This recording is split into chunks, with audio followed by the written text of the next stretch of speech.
about to go to Chick-fil-A before I go to the conference. So let's get it. Alright, just made it to the church. We got our Chick-fil-A right here. Let's see, look at that. We got some Sprite. So W. But let's get it. Alright, guys, I just got out of the morning session, and you might be asking, why am I wearing a fishing shirt? Well, we're doing like this tribal war type of thing, and so our theme is one, blue, and two, it's we have to dress up as like fishermen. And so one thing I also want to add to it is like, be a fisher of men. That's what Jesus said to his disciples. Come and be a fisher of men, basically. And so yeah, that's one. We really gotta like preach the word and just spread it out and explain it to others. So yeah,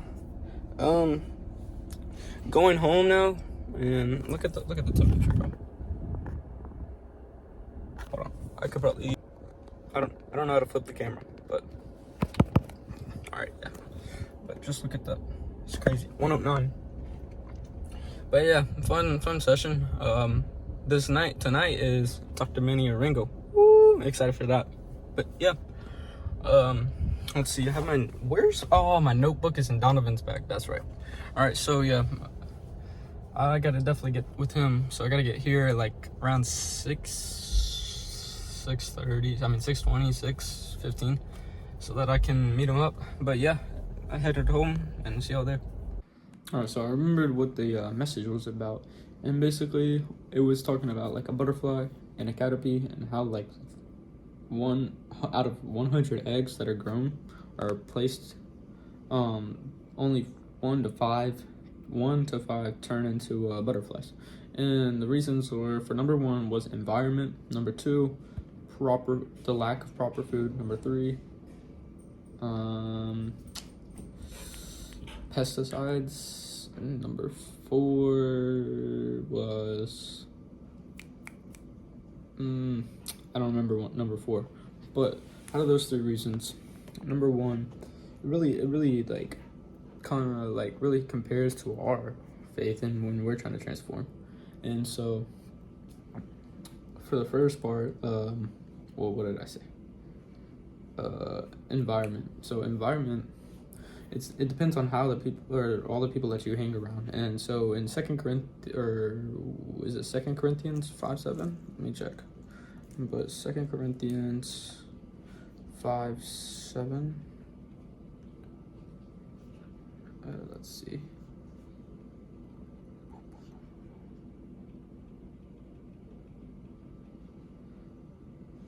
Oh shoot, that was from last week. Okay, maybe it's 1 Corinthians, but I know it's in Proverbs. It says it's basically talking about how bad company corrupts good character. So the people you're around really affects how you live and how you act. So like, look around yourself and see, are these people really helping me glorify God?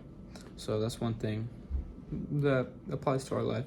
For number 2, it was proper food. So are you really okay? So one of them was like the fake truths, and fake truths, like, they please you for the moment and you think it's the right way, but really it's not the right way.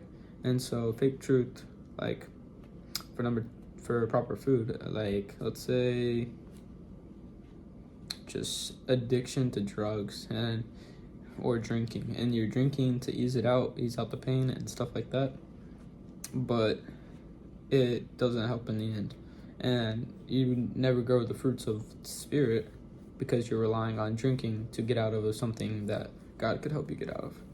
And like, there's these glows. What the heck? There's these glows, like false, or these something. Just because something glows doesn't mean it's good for you.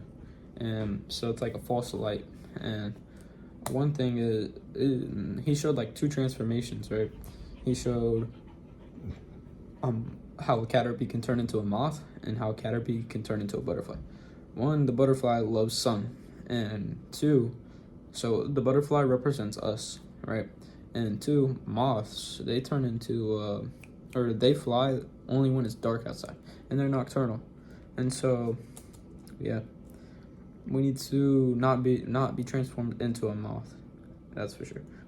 and it can be because of how we're at, like what we're providing for ourselves, who we're around, and stuff like that. So yeah, don't rely on false hope and false truth. Just rely on Jesus. And then the third one was these pesticides.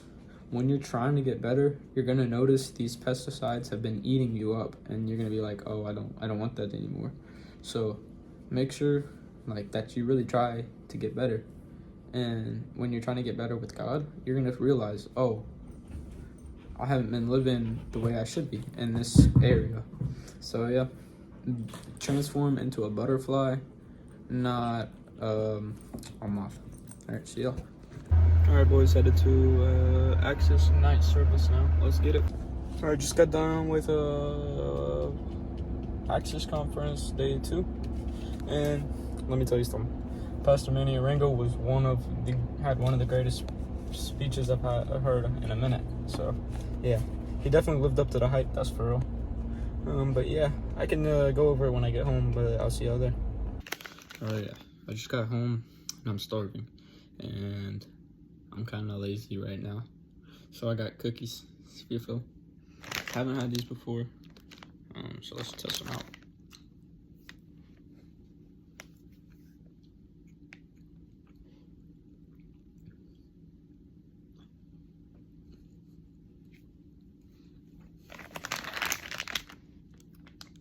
These are very doughy, and the chocolate's too chocolatey, if you know what I mean, but it's not bad. I'll give it like a 6 out of 10.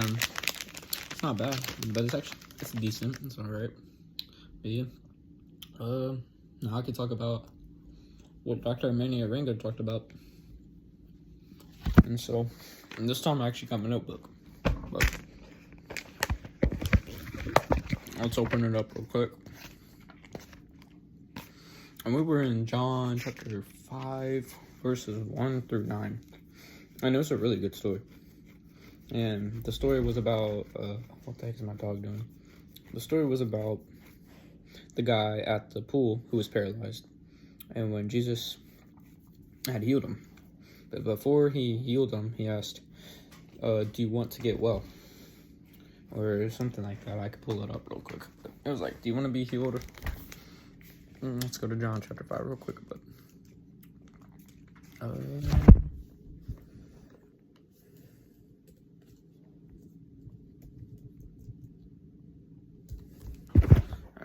so we're going to it right now. Let me go to read the Bible online. All right, John 1. Let's go to John 5. All right, so yeah, it says in verse 6. It says, "Do you want?" Or Jesus asks, "Do you want to get well?" And that's such an interesting question, because this man is laying at the pool, and he's paralyzed. And he's asking, or Jesus is asking, do you want to get well? Like, why would he not? Like, that's a yes or no question, right?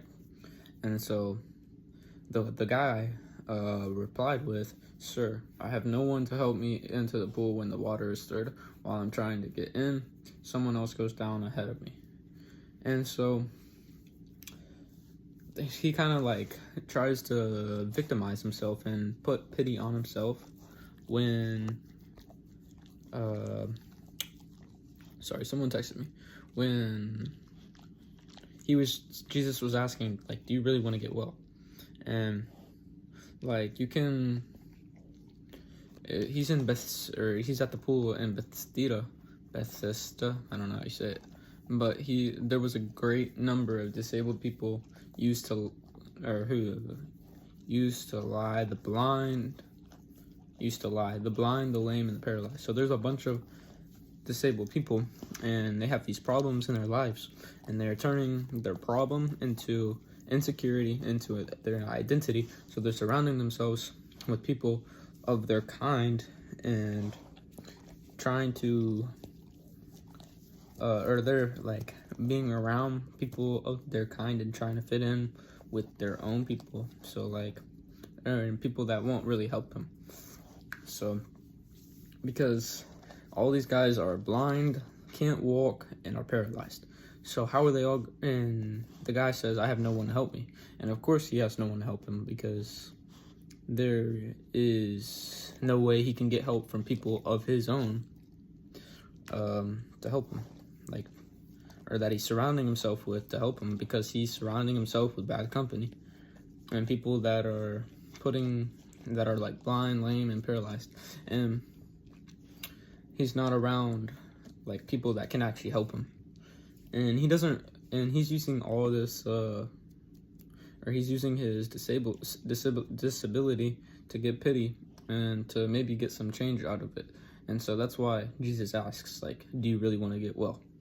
And let's see, and Dr. Manny Arango was talking about the guy who surrounded himself with good people, and like the paralyzed person who was carried on the mat, and instead of being around people that can't help him, he surrounded himself with people that could help him.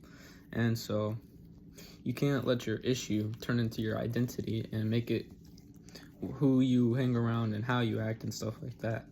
So really, don't let your problem turn into security, and which also turns into identity.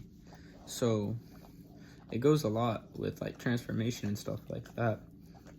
And like, if you're really trying to get better and you really want to get well, you got to surround yourself with different people.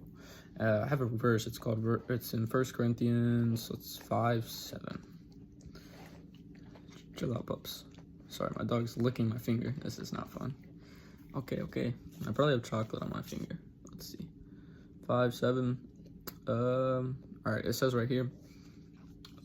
It says, "Get rid of the old yeast, so that you may be a new unleavened batch, as you really are. For Christ, our Passover lamb, has been sacrificed." And so what that basically means, this is verse of the day also, but what that basically means is get rid of the people that you are living around and that are the old yeast. So yeast is seen as like bad, basically. And if you have just a little bit of yeast, it contaminates the whole entire batch of dough. So you want to get rid of that old yeast and that bad company, so that you can become a new person and truly right with God. So surround yourself with godly people. That's all I gotta say for y'all. But all right, see y'all. And if y'all didn't hear the verse the first time, it's 1 Corinthians 5:7.